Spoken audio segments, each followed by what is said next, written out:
अस्सलाम वालेकुम। बस कैसे हैं आप सब लोग। उम्मीद करती हूँ जी आप सब ठीक होंगे, आपकी दुआओं से जी मैं भी बिल्कुल ठीक हूँ। तो जी नया दिन नया व्लॉग। कल का जो व्लॉग देखा आपने उसमें मैंने दाल चावल चढ़ाए थे, पर मैंने आपको मुकम्मल दिखाए नहीं थे क्योंकि ना वो मेरी वीडियो 2-3 दिन से बन रही थी। तो मैंने कहा चलिए एक व्लॉग तो वो मेरा पूरा हो गया, तो मैंने अपलोड कर दिया था। अब मैं बना रही हूँ अपना उसी दिन दूसरा व्लॉग। तो जी ये आप सबसे ये बात कहती थी कि रात को मैंने देखा जी रजब का जो चल रहा है मामला सोशल मीडिया पे, कि जो वॉइस लीक हो गई है ईमान की, उसकी जो उसने अपनी सास के साथ बात किया, बड़ा दुख हुआ सुन के। आप यकीन करें बड़ा ही दुख हुआ। और इस सब बातों में, इस सब मामलातों में मैं ये कहूँगी कि उसके भाई का कसूर है। तो जनाब उसके भाई का कसूर किस तरह से है? उसके भाई का कसूर इस तरह से है कि जी जब जिस दिन से इसकी शादी हुई है ना, उस दिन से तो बेचारे पे परेशानियां हैं, मुश्किलें हैं। वैसे भी बेचारा बड़ा परेशानियों में घिरा हुआ है। कभी आज तक अपने घर के मामलात वो सोशल मीडिया पे नहीं लेकर आता। तो लिहाजा बात यह है कि अभी उसको मैं साले का सुन रही थी, उसकी साले की वीडियो आई थी, वो सुन रही कि मैंने कुछ नहीं किया जी, मैं कुरान में हाथ रखवा लो, कुरान उठवा लो। तो पहली बात तो ये है कि आप लोग इन मामलातों में कुरान को बीच में क्यों लेकर आते हैं। पहली बात तो मैं यहाँ पे कहूँगी कुरान पाक को बीच में मत नहीं लाना चाहिए। जो मामलात हैं आपके वो अपने सोशल मीडिया पे मत लेकर आएँ। घरेलू मामलात अपने सोशल मीडिया से बहुत ज़्यादा दूर रखें। सोशल मीडिया पे बस उतना ही दिखाएं जितना की रिक्वायरमेंट है, ठीक है ना। अपनी ज़रूरत की चीज़ें, अपनी रोज़ाना की रूटीन दिखाएं, लेकिन उससे पर्सनल मामले कभी भी सोशल मीडिया पे मत लेकर आएँ। पहले तो मैं रजब भाई को ये कहूँगी कि आपने बहुत अच्छा किया, अपना चैनल प्राइवेट कर दिया, आपने बहुत समझदारी का काम किया। ये गैरतमंद ही बंदा ये काम करता है कि जी मेरी कोई बात बस ना निकले, उसने अपना चैनल ही प्राइवेट कर दिया। ये उसने बहुत अच्छी समझदारी की, बहुत सारी समझदारी का काम किया। और ऑन पे तो मैं बेशुमार नालतें भेजती हूँ कि वो अपनी बहन का घर उजाड़ने में बहुत ज़्यादा माहिर है। पहले भी उसने बहुत ज़्यादा बकवासी की थी, तो रजब ने उसको माफ़ कर दिया था। उसके बाद अब वो समझ रहा है कि जी मैं रजब का साला हूँ, तो पत्नी में क्या हूँ, मैं क्या भला हूँ। और रजब मेरे बहन के पैरों में पड़ जाएगा, उसके घर बेटा क्या हो गया, तो रजब आएगा तो उसकी माफ़िया मांगेगा, उसके पैरों में पड़ जाएगा। तो जनाब रजब वो बच्चा नहीं है, ठीक है ना। अब आप उसको उसकी माँ से अलहदा कर दो, उसकी बहन से जुदा कर दो कि जी सब कुछ छोड़ के बहन को, माँ को छोड़ के हमारी बहन के पैरों में आके बैठ जाए, तो ऐसा नहीं होगा, ठीक है। किसी का बेटा है वो, किसी का भाई है वो, तो उसका ठीक है। उस ईमान उसकी बीवी है। ईमान को भी मैं यही मशवरा दूंगी, आपको इतना गरूर नहीं करना चाहिए कि मैं रजब की बीवी हूँ तो रजब आके जी मेरे पैरों में बैठ जाए, मुझसे माफ़िया मांगे, जी ऐसा नहीं होता, ठीक है। जितना ही इंसान को कहते हैं ना कि इतना तंग करो जितना बर्दाश्त कर ले। रजब बहुत ज़्यादा बर्दाश्त कर रहा है, तो आप उसकी बर्दाश्त को, आप उसकी कमज़ोरी मत समझें, ठीक है ना। वो अपनी माँ से प्यार करता है, वह अपनी बहन से प्यार करता है, तो उसमें क्या गलत है, ठीक है। आप उसकी बीवी हैं, आप उसकी बीवी हैं, आप भी उसका पूरा कुल जहान हो। आपने उसको बेटा पैदा करके दिया है, ठीक है ना। तो ये तो नहीं ना कि आपने बेटा पैदा कर लिया तो आप समझो पत्नी क्या हो गया है। ऐसा अल्लाह का शुक्र है सबके, अल्लाह ने सबको बेटा बेटी से नवाजा होता है, ठीक है। अब आप रजब की बीवी हैं, तो इसमें कौन सा अनोखा काम हो गया जनाब। ईमान साहिबा थोड़ा होश के नाखून लें। ऐसा ना हो कि रजब आपको छोड़ दे, आप उसको इतना तंग करें जितना कि वो बर्दाश्त कर सके, ऐसा ना करें आप। तो बस मैंने अभी सोशल मीडिया पे देख रही हूँ सारी क्या नाम है वीडियो चल रही है, कोई कुछ वीडियो बना रहा है, कोई कुछ वीडियो बना रहा है। देख के बड़ा दिल को दुख हुआ कि ऐसा नहीं होना चाहिए था, ऐसा नहीं करना चाहिए था ईमान को भी, ठीक है ना। पहले भी बहुत से मामला हुए थे तो वो सही हो चुके थे। आप अपने मामला को सही की तरफ लेकर आए, ना कि ख़राब करें। देखें रजब के लिए भी कोई लड़कियों की कमी नहीं है, ठीक है ना।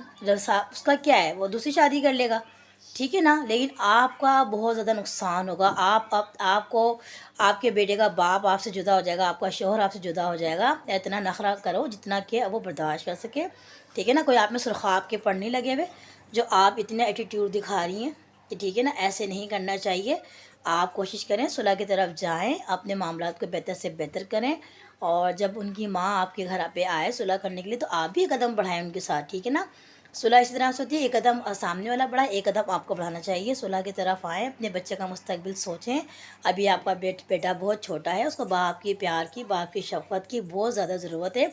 आप तो खुशनसीब लड़की हैं कि आपको रजब जैसा शौहर मिला है, प्यार करने वाला, इज़्ज़त देने वाला। आप तो उसके घर पे रहें, बल्कि उसकी माँ बाप का ख्याल करें। वो इकलौता बच्चा है, आपके घर अल्लाह ने औलाद से आपको नवाजा। आप वो खुशियाँ उसको दादा दादी को दिखाएँ, उसकी माँ के साथ टाइम टाइम गुजारें, उसके बाप के साथ। दादा दादी को पता चले कि हाँ जी हमारा कोई पोता हमारे हाथों में आया है, ठीक है ना।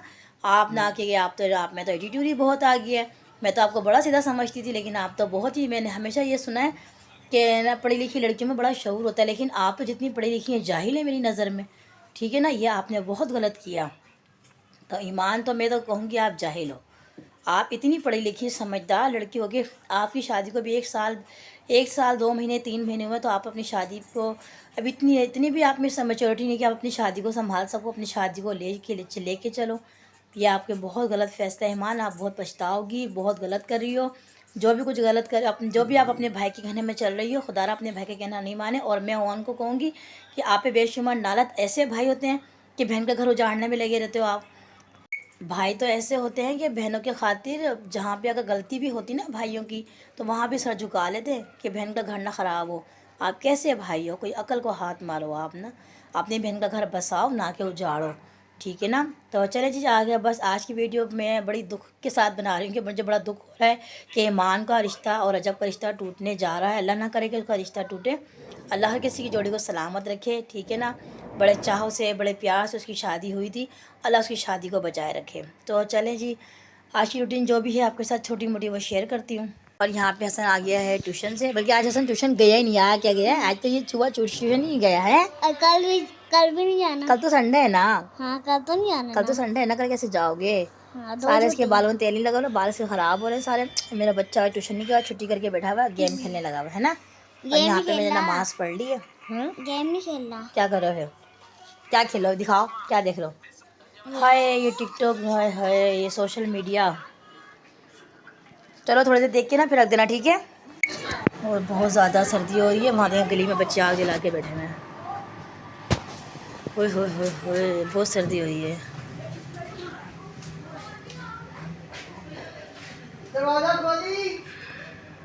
और मैं यहाँ गई किचन में, यहाँ पे मैंने चढ़ाई हुई है दाल बन रही है।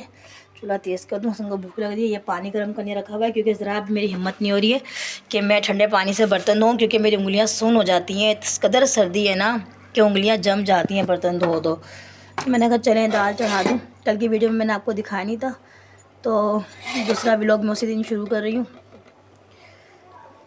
बस यहाँ पे जी चावल भिगो के रखे हुए। और मेरा किचन कैसा लग रहा है ये भी आप बताइएगा।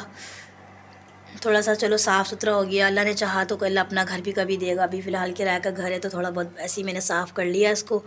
तो मैं कहा चलो जब घर चेंज करेंगे तो कोई अच्छा सा घर देख के लेंगे, तो वहाँ पे किचन अच्छा होगा। नहीं होगा तो इसी तरह की टाइलें मंगवा, इसी तरह की शीट मंगवा के लगा लेंगे। फ़िलहाल गुजारा मुजारा ही हो रहा है। अल्लाह ताला कभी तो सुनेगा, कभी तो अल्लाह अपना घर देगा हमें। जो ये परेशानियों का सामना करना पड़ा, अल्लाह ताला हमें कभी तो इस परेशानियों से निकालेगा। चलो जी चढ़ाती हूँ जल्दी से चावल, क्योंकि हसन को बहुत ज़्यादा भूख लगी हुई है। अच्छा हसन मुझे ऐसा करो, ये 20 रुपये का ज़ीरा ला दो, सफ़ेद ज़ीरा ख़त्म हो गया अंकल की दुकान से, हैं हसन। और 10 रुपये का मेरा स्पेशल बिस्किट ला दो, मैंने चाय पीनी है, चाय मैंने अभी तक शाम की पी नहीं है, ठीक है। सफ़ेद ज़ीरा ला के दो, ज़ीरा ख़त्म हो गया चावल पकाने।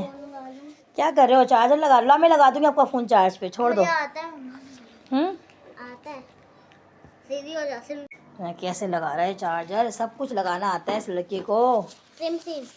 चलो सफ़ेद ज़ीरा 20 रुपये का और 10 रुपये का स्पेशल बिस्किट ला दो मुझे चाय के साथ, मैंने सही है। जल्दी जाओ मेरा बेटा, शाबाश। और जी यहाँ पे हमारे बन गए हैं जी दाल चावल, और यहाँ पे हसन बैठ के खा रहा है। हसन खाओ, कैसे लगे आपको दाल चावल? मज़े की लगे? मज़ा, खा के दिखाओ, खा के दिखाओ। ये देखो। बहुत सर्दी हो रही है हसन, मैं खड़ी हूँ, जल्दी से आप खा के दिखाओ ना, आपको कैसे लगे दाल चावल? गरम बहुत है, गरम। मज़ा आया ना? मैंने तो अभी तो एक इनवारा नहीं खाया। अभी भी नहीं खाया।